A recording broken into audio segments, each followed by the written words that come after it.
کہ اللہ کے نبی صلی اللہ علیہ وسلم نے فرمایا ان اللہ نظر الی اہل الارض فمقتهم عربهم وعجمهم جميعا الا بقایا من اہل الکتاب. اب یہ ملک شام گیا ہے اور جب اس کو یہ سن کر اچھا لگا کہ اچھا ایسی بات ہے تو میرے کو بھی ایک بت دو جو میں لے جا کر جو ہے وہاں نصب کر دوں گا اور میں عبادت کر دوں گا. تو وہاں کے لوگوں نے حبل نامی بت, یا آپ نے سنا ہوگا قصیدے وغیرہ آپ سنتے ہو تو اس میں آتا ہے نا حبل نامی بڑے بت کو بتوں کا باپ کہتے تھے, کہ مکہ کا سب سے بڑا بت جو آیا ملک شام سے حبل, اس کو اس سردار نے لا کر مکہ میں جو ہے نصب کیا اور اس کی عبادت کا حکم سب کو دیا.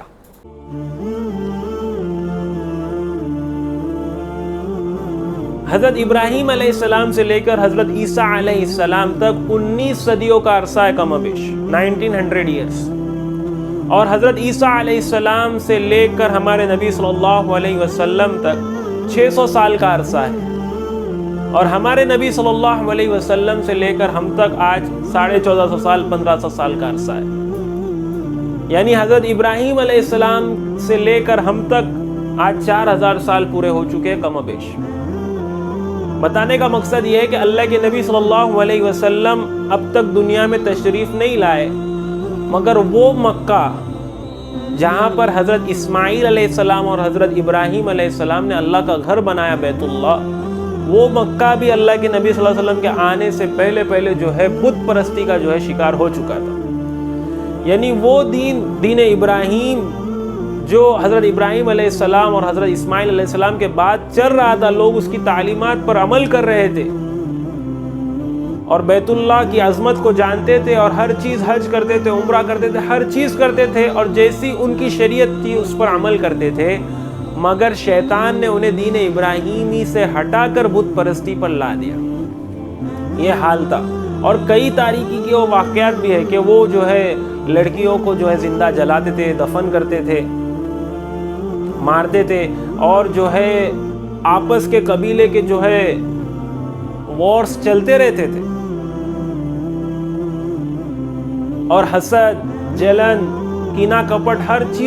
چیز میں وہ تاریکیوں میں پہنچ گئے تھے, گمراہی میں پہنچ گئے تھے اور اس کی جو ہے بلندیوں پر تھے.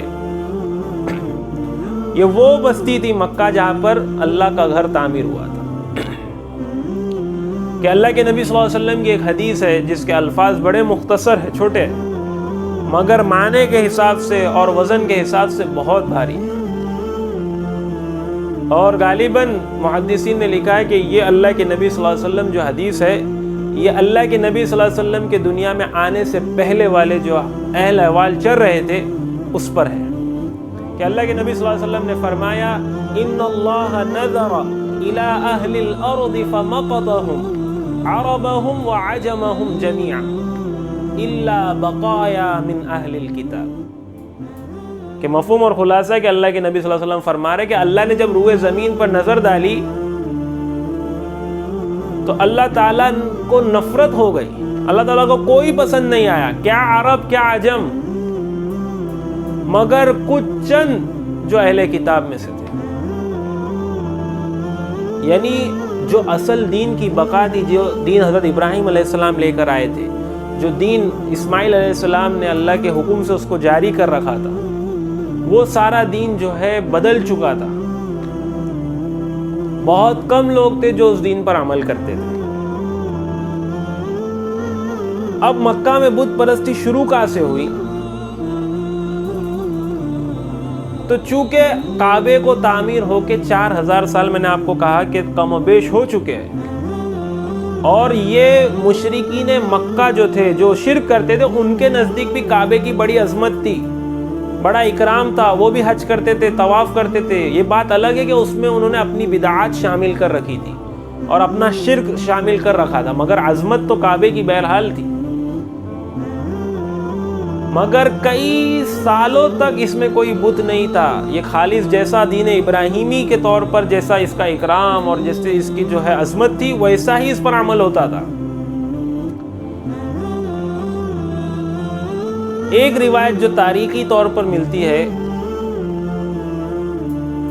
کہ بنو خزاعہ کا ایک سردار تھا کہ جس کا نام عمرو بن لوہی تھا, اور جس کے بارے میں اللہ کے نبی صلی اللہ علیہ وسلم نے وعید بھی بیان فرمائی ہے، اور جہنم میں ان کا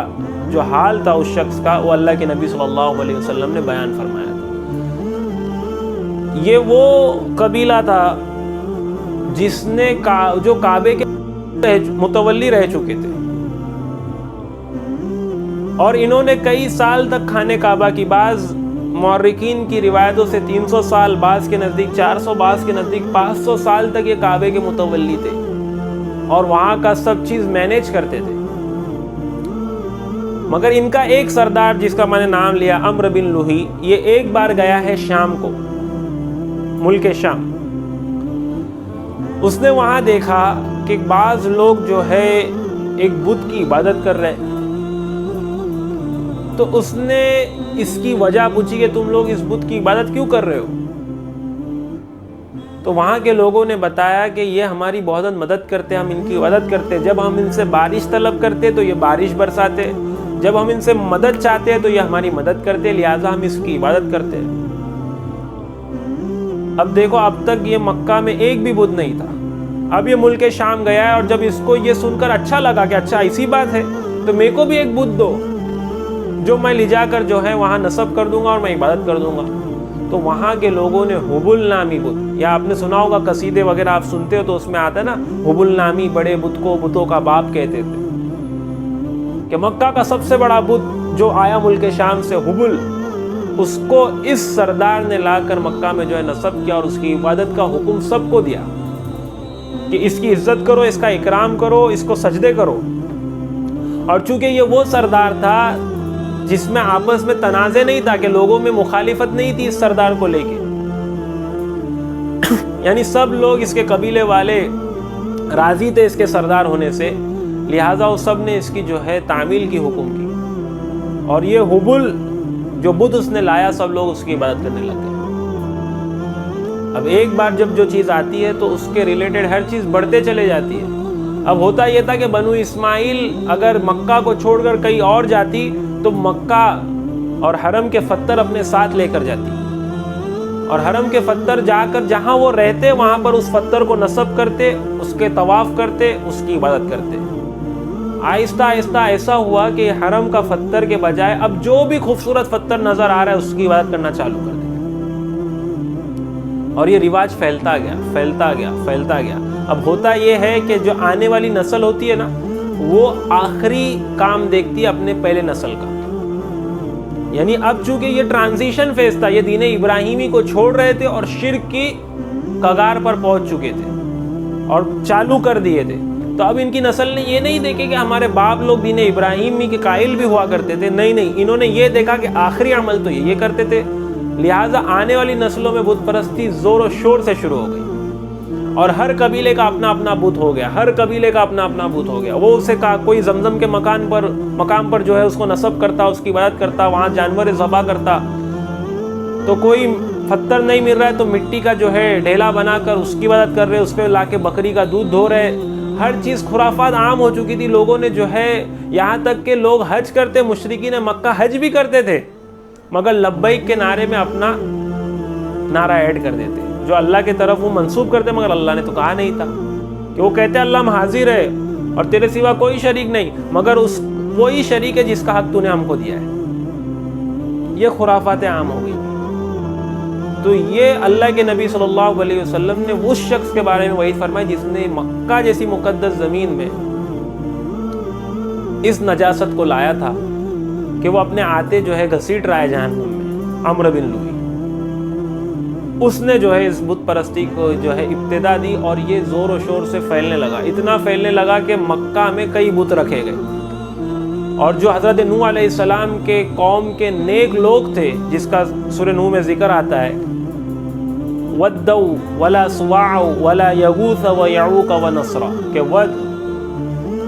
سواع، یغوث، یعوق اور نصر،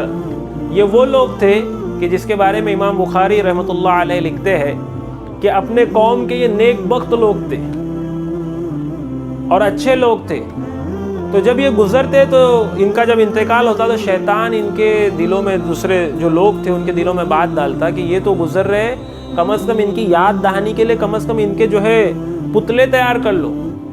ان کی جو ہے مورتی تیار کر لو، اس کو سجدہ نہیں کرنا. کون کہہ رہا ہے؟ شیطان ان کے دلوں میں وسوسہ ڈال رہا ہے، سجدہ نہیں کرنا، شرک ہو جائے گا. کم از کم یاد کے لیے ایسے ایسے جو ہے تم لوگ تراشو، تمہارے پاس یادیں محفوظ رہے گی. اب یہ لوگ ویسے ہی کرتے اور سجدہ نہیں کرتے، اس کی عبادت نہیں کرتے، صرف یاد کے لیے انہوں نے یہ جو ہے مورتیاں تراشی تھی. اب یہ نسل چلے گئی. شیطان کو تو آگے کا رول پتا ہوتا ہے نا کہ آگے کیا ہونے والا ہے، وہ گیس کرتا ہے. اور اس کا جو ہے گیس آپ کہہ سکتے ہو کیونکہ وہ فطرت پہ رہتا ہے نا، کہ انسانی فطرت جو ہوتی ہے اس کو وہ پرکھتے رہتا ہے. تو اسے پتا ہے کہ یہ نسل نہیں تو آنے والی نسل تو کچھ نہ کچھ کرے گی. اب وہ دیکھ رہے کہ ہمارے باپ داداؤں نے یہ مورتیاں بنا کر چھوڑی ہے، ضرور یہ کوئی عظمت والی مورتی ہوگی، تو اب لہٰذا ان کو بھی سجدہ چالو ہو رہا ہے، ان کو بھی سجدے کر رہے ہیں. تو یہ سارے بت مکہ میں بھی آ گئے. وہاں کے بت حضرت نوح علیہ السلام کی قوم کے جو بت بنائے تھے انہوں نے نیک لوگوں کے، وہ مکہ میں بھی آباد ہو گئے. اور مکہ کے بڑے بڑے قبیلوں نے جو ہے ان کو رکھا تھا، ود کو اور سوا کو اور یغوث کو، یعوق کو اور نصر کو. تو یہ جو ہے غفلت عام ہو گئی تھی. مگر ان میں سے بھی کچھ ایسے لوگ تھے جو اللہ کو پسند تھے، جو اس کام سے اختلاف رکھتے تھے اور جنہوں نے اس کی شدید مذمت کی تھی.